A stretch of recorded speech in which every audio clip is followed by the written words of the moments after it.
And I will do a session later in the bonuses where we do a Q&A, and there's more of a conversation and a chance for you to raise issues over Zoom as well. So for now, anytime you have questions, you're always welcome to drop them into the chat and say hi. I'm just going into the Facebook now. Alrighty. Okay, let me just make sure the sound goes away. So for now, there we go. All right, now I can see who's joining on both. All right, thanks for joining me again here on the second day of the Path to Present retreat. I hope you enjoyed yesterday, and I hope you're excited about making a meditation practice and one that can work for you. And also, ready for day 2. Yesterday, we talked about day 1, which was answering the question, why? And I always really enjoy reading the homework answers. And just like there's no right way to meditate, there's no right answer to the question of why you're here. Just want to put that out there. So if you are sharing your homework with others, there's no pressure to have the right answer. It's what works for you. The point is to make it meaningful and relevant for you as well. So you can answer the homework at any point. I see some people hopping on Facebook. Glad everyone's joining. I wanted to ask a question as we're starting and doing a little recap. What your experience is with meditation. I've had a few conversations with people after the retreat or between, email or messenger or something like that. I was wondering how many people have a meditation practice of any kind, or how many people are brand new, just to get a sense. So as you're hopping on and you feel like letting me know that in the chat area, I'm just curious to see that.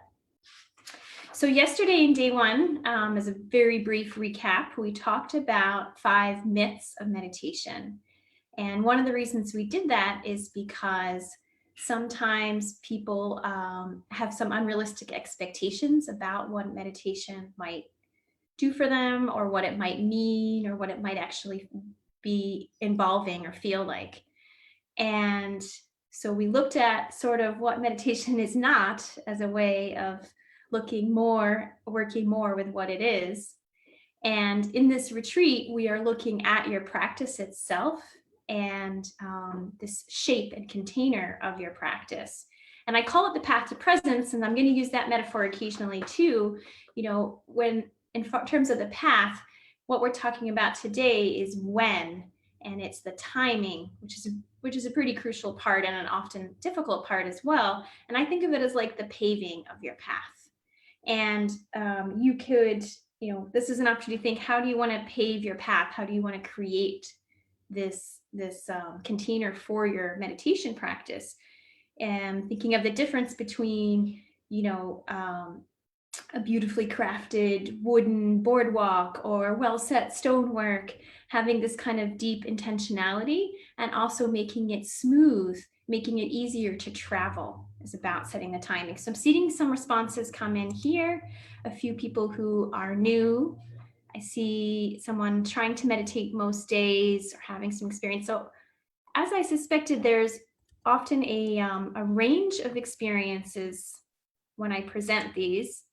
And that doesn't really bother me if you are new or if you've been meditating every day for a while, because even when you've been meditating for a while, you can always return to the basics and also return to look at and engage with your practice in a new way.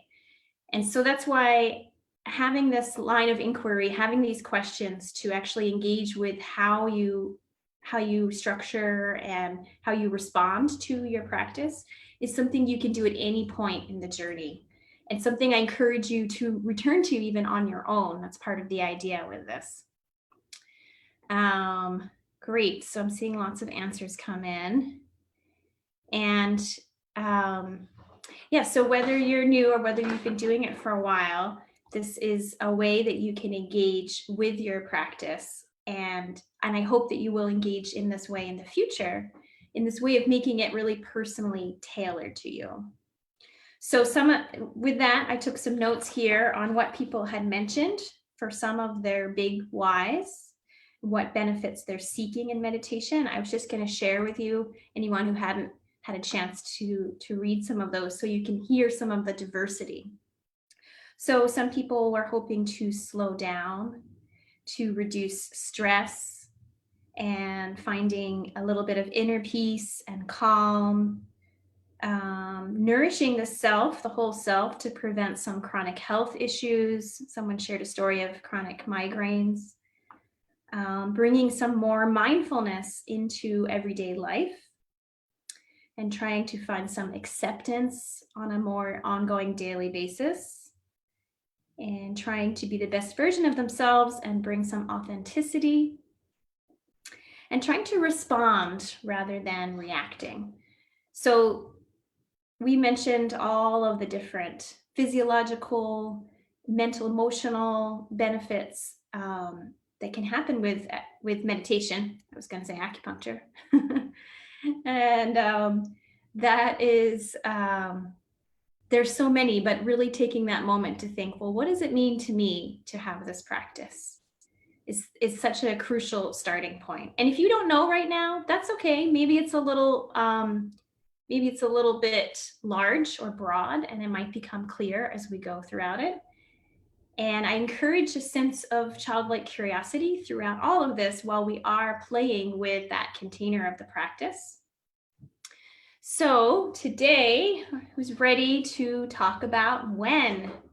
I mentioned before that consistency is often the number one issue with setting up a meditation practice.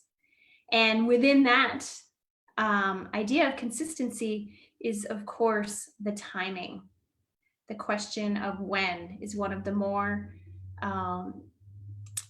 problematic areas, making space in your life. So the timing is an important element to a practice, but it's also one that can shift. So I can share my own story, which is, I think it was around, gosh, I have to do math, maybe 12, maybe more, 2007. I can't do math very quickly. 12 is what I've been saying for a while, maybe 13 now.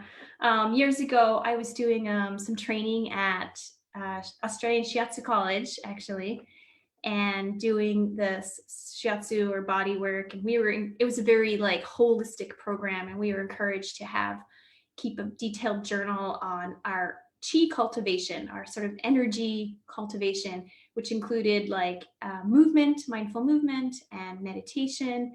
And we had to kind of practice a certain amount of this internal exercise, I believe they called it. And so I got into this wonderful habit of like an hour and a half every morning of like these stretches and meditation while I was waiting for my, steel oats, my oats to cook, or some kind of really nourishing breakfast to cook, and that was a long time ago. And then a different phase of life, I was in more stressful grad school and acupuncture board exams. And then I was pregnant and gave birth. And that hour and a half, morning ritual definitely went out the window through all of those kinds of things. And meditation, especially in the morning, became quite a struggle, as it often is for anyone with kids under 5 or something like that. And then even during pandemic, when the beginning of the shutdown, when my schedule completely changed, I discovered, I can meditate in the morning again. As life is changing, it changed again when kindergarten started. As life is changing and your routine shifts and what's happening in your life shifts, you're probably going to want to make small adjustments to your meditation practice too. So know that we're looking for how to set up the timing to set ourselves up to succeed, but letting it be also flexible. It's this balance between sort of, ritual and structure and flexibility, like so many things in life, of course. So when you're thinking about the timing, we're looking for the middle road between when would be easiest, when would be cause the least resistance in your day, when would be easiest for you to show up for time and time again. And then going back to the question of why, what you're seeking, why you're here, and thinking about which kind of timing would benefit you the most. So, if you are trying to improve your sleep or reduce some stress, you might benefit more from trying a meditation practice where you're sitting in the evening at the end of the day as a way to kind of, calm the mind, calm the body, reconnect that way. Sometimes if and it depends on what your stressors are and your triggers are. It might be helpful to meditate during your lunch hour if there is a work issue that's always stressful or something like that. Or it can be helpful to meditate in the morning to get a certain kind of energy or a mindfulness in your relationships within your family. So I like to encourage, that awareness, that what am I looking for? What time might actually be more useful? And when would it fit into your day? So before I go into more of the practical sides of things, I also want to take a moment to look a little bit deeper on some of the reasons why it's difficult to set the timing and why it's difficult to make a meditation practice stick. And I've come to see these, again, sort of two ends of a spectrum, which is really about your relationship to yourself and self-kindness. And so often people will have trouble setting the timing because they have difficulty prioritizing themselves, making some time for self-care. So it can be difficult to really deeply believe that you deserve these benefits that you're seeking. You deserve that inner calm and peace, that chance to slow down, that authenticity, that acceptance.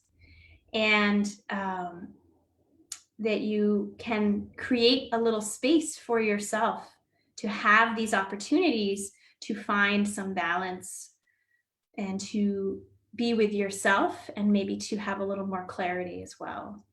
So meditation, as we do it, you learn more and more about what's going on within, what's that self-talk, and what's your relationship to yourself. How are you treating yourself?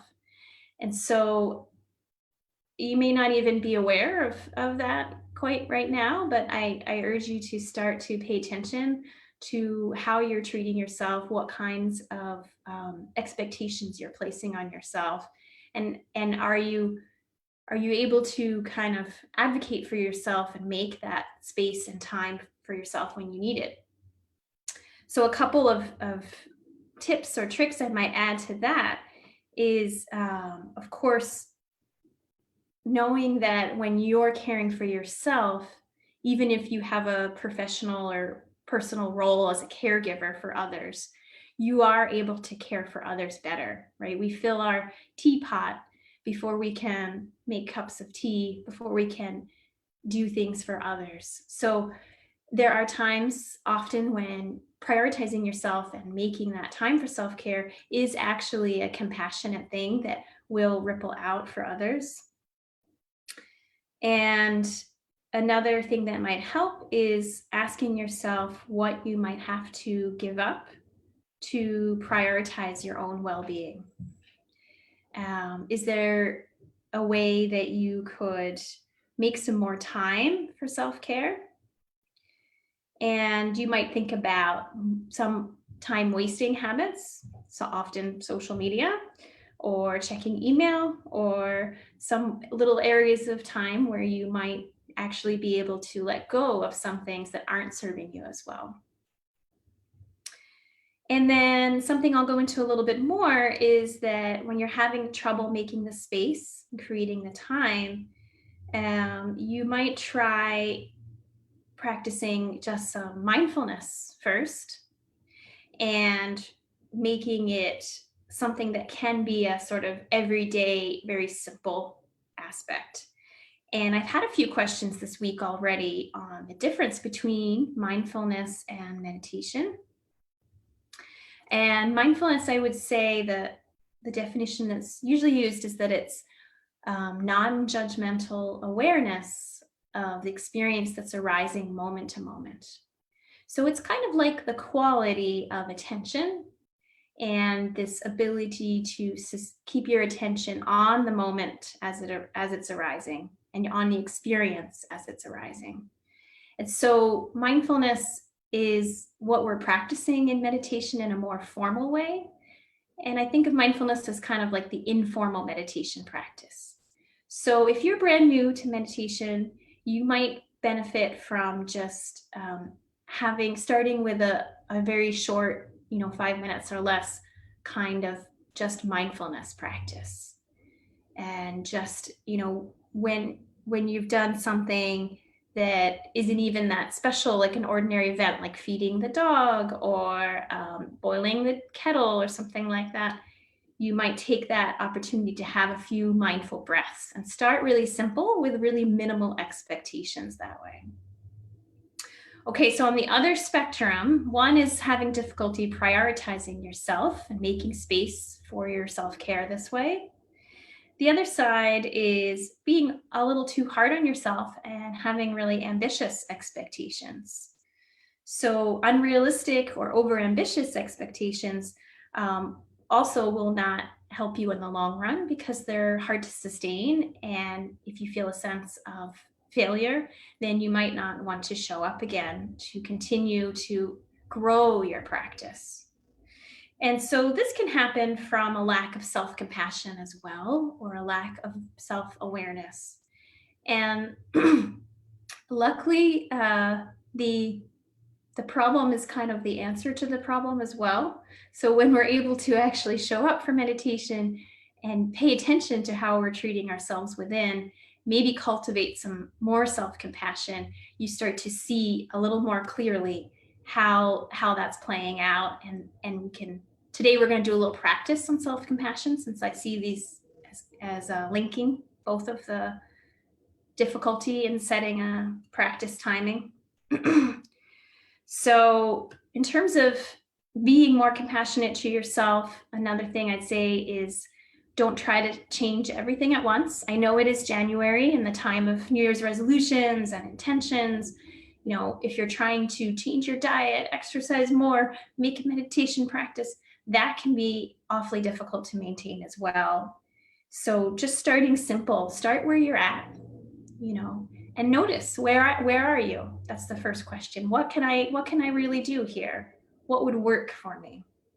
When you're forming a habit, we're looking to either increase friction or reduce friction to encourage or discourage habits. So I mentioned those time-wasting habits before. If you're trying to kind of give something up, you might make it more difficult to do it. So if it's social media, for example, you might turn off your notifications so you're not getting those cues and those reminders.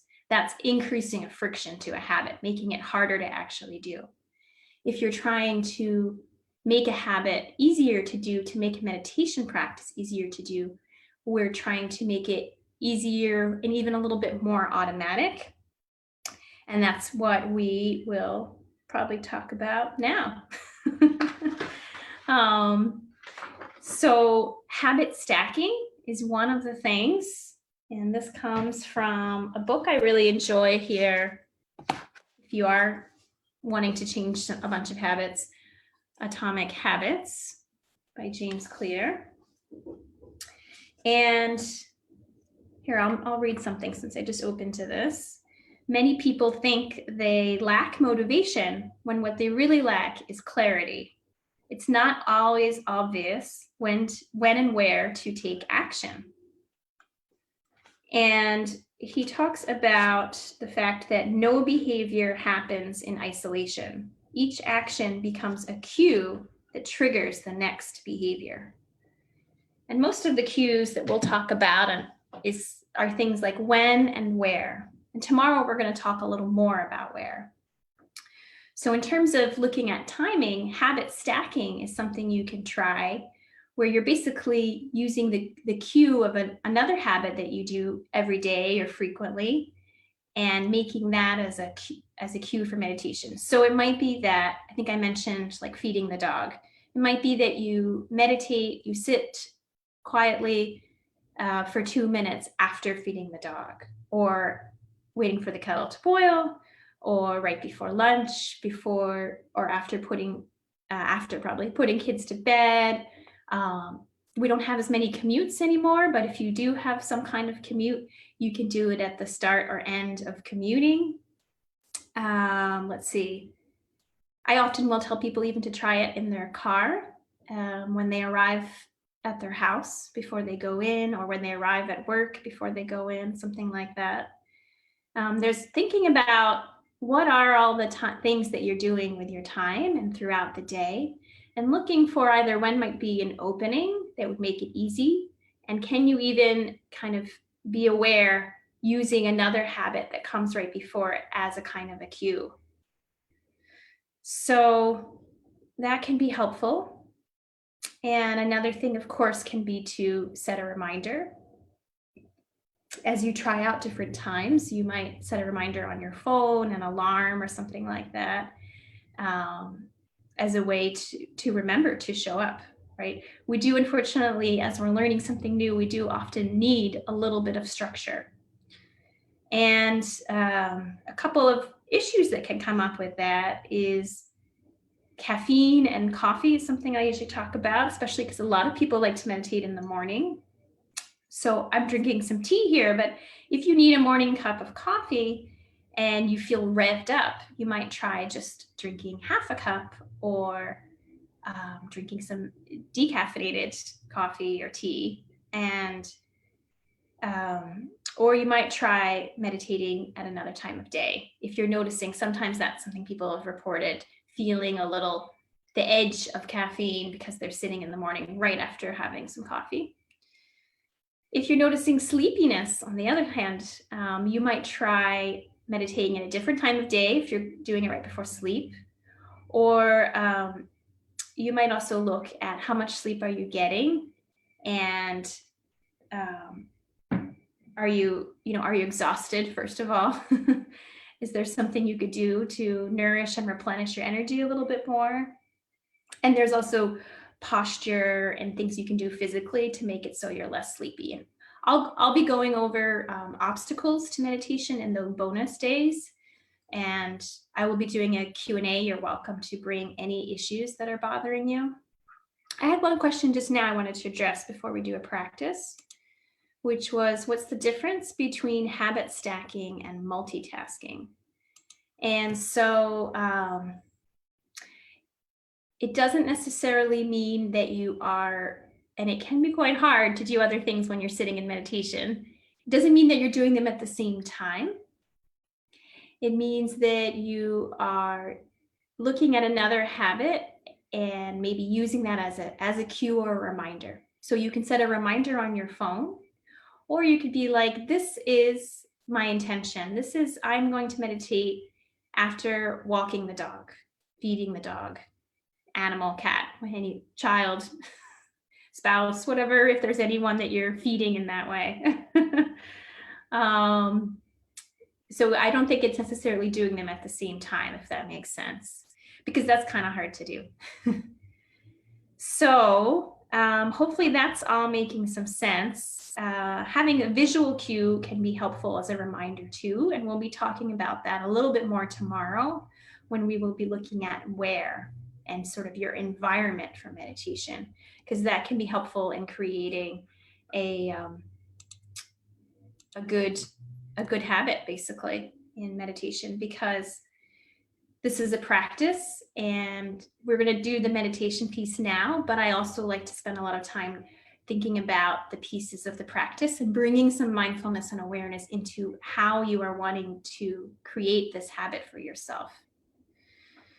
And someone just asked about the bonus days again. I will be doing 3 bonus days. So it's 5 days, so Monday to Friday.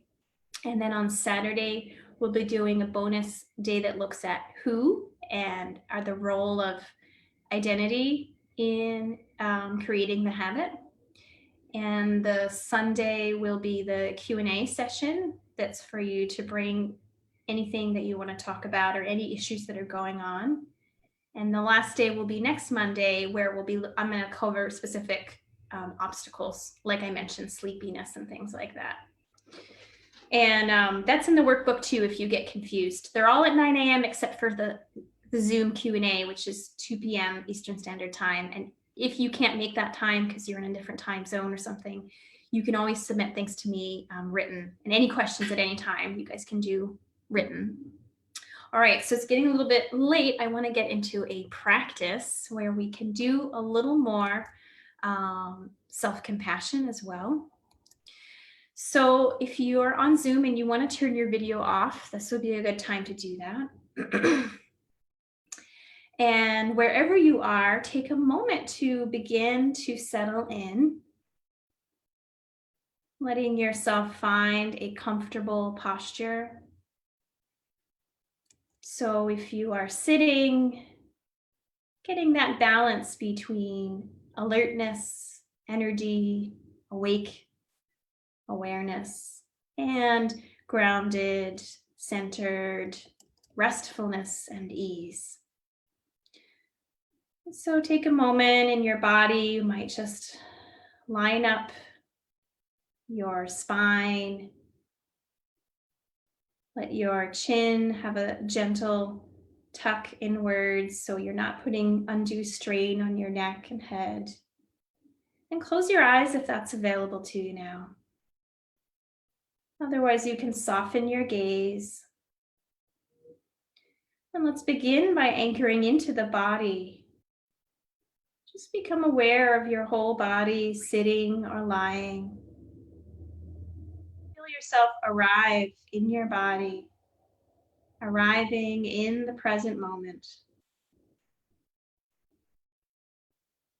Bring your attention to your feet and your legs and the bottom half.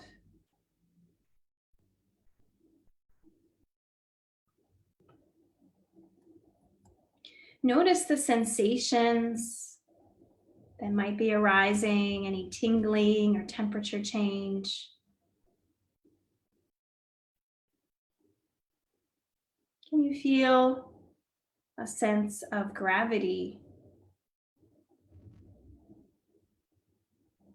Noticing these points of contact with the ground beneath you. Feel the support that the ground is always offering you. Maybe you feel those points of contact softening just a little bit,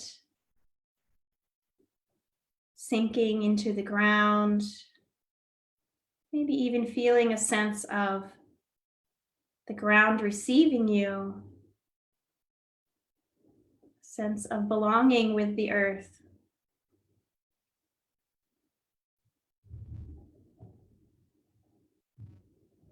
Bring your attention to your pelvis and your sit bones, the base of your spine. Feel the pressure of sitting or lying.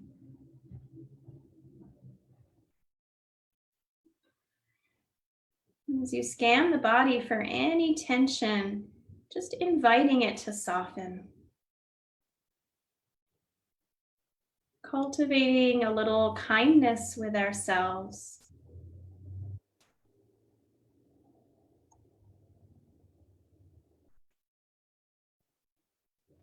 Just noticing what arises anytime the mind wanders. Treating the monkey mind like a puppy dog, and rather than berating it, being kind as you gently guide it back to the sensations in your body, noticing the breath. If you have trouble connecting with the breath, you can always take your hand and place it on your body once more to receive the breath. And feel your whole body softening and settling into this present moment.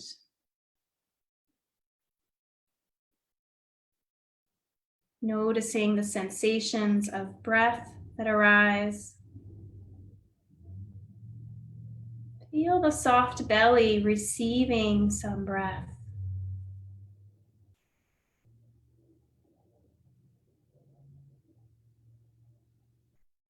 If your mind wanders once more, gently, kindly, without any judgment, returning your attention to the breath, to the body, to the present moment and whatever is arising.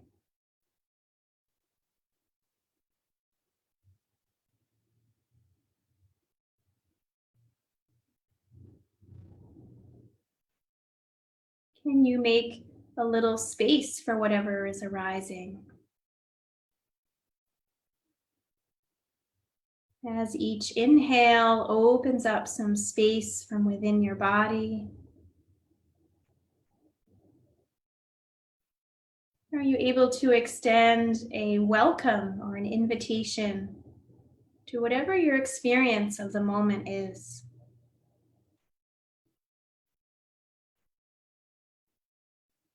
One way I like to do this is using this mantra, just this tingling, just this pressure. Whatever sensations arise, you can recognize them and note them quietly to yourself. Just this coolness, not only for sensations, but whatever's arising in your moment to moment experience. Just this planning, just this judging, just this softening,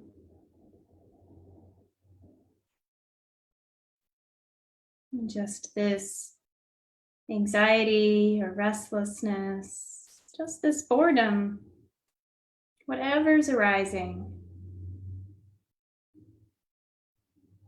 Creating enough space that you can start to notice and even potentially welcome. Practicing allowing, practicing receiving as well. Feel your body receiving the breath.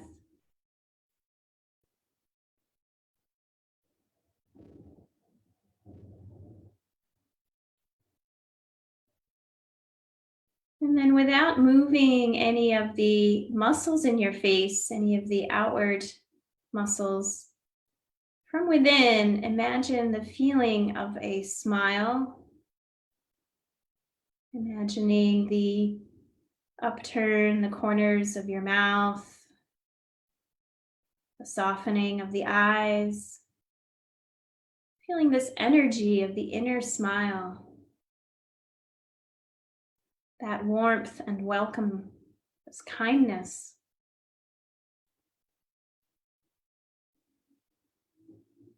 And sending that energy of the inner smile through the body with the breath. Just as your soft belly receives each breath, can you receive the inner smile?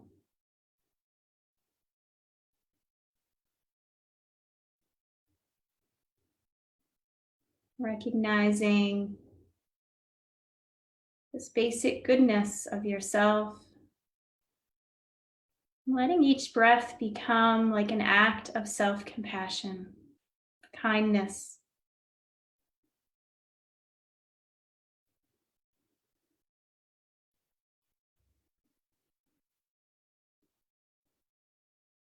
Noticing if that shifts anything for you.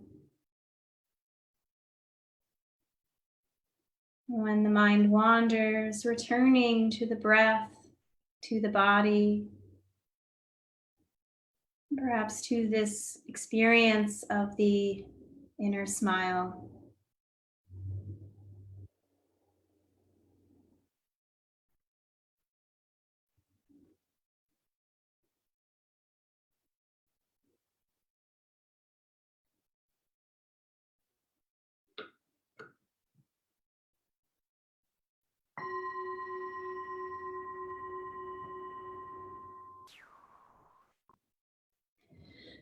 then when you're ready, opening your eyes and reorienting to the space around you, noticing how you feel now.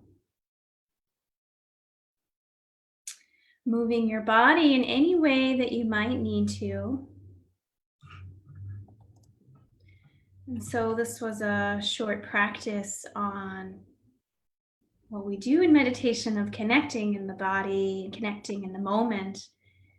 Maybe a little bit of awareness of what's arising and how we're responding to it within, trying to open some spaciousness and trying to cultivate a little self-kindness and self-compassion. And like all of the practices that I share with you, this is always available to you. And if you have trouble finding a time to sit for 20 minutes a day, maybe you can take 3 mindful breaths after a easy daily habit that you have. And maybe you can even think about the softening, the receiving of kindness and compassion. And maybe that's where you need to start. Or maybe you have more of a practice. So thinking this week for the homework about where are you? What do you need? Why are you here? Just some simple questions, really. And when would make sense for you to try integrating some of the mindfulness and meditation into your life? When could you start? So the homework prompt for today is to set an intention, an implementation intention of a mindfulness or meditation practice. And the best way to do that is when X, some sort of behavior or the habit I mentioned, if you want to do habit stacking, then Y. And the Y, of course, is going to be your experience of mindfulness or meditation. And I will put that in the Facebook page, in the homework shortly, hopefully now, or yeah, I think I can do it now. And yeah, have a think about it. You can always add to the homework at any point. And we do the homework for some motivation, some accountability. And also it's nice, it's much easier to make a habit stick when you have a community. So seeing the range of different ways can help kind of connect you to others and also sort of validate your own personal, experience, basically. So thank you for joining me. Sorry, I went a little bit over today. Tomorrow we will meet to talk about where. And in time, if you have questions, let me know. We'll start doing some of the giveaways tomorrow as well. I have a whole bunch. So yeah, thanks for joining me, everyone. And I will see you tomorrow. You can share the homework through the Facebook group. It's probably best. If you have any issues with that, you can send it to me and I can share it for you as well. All right, be well.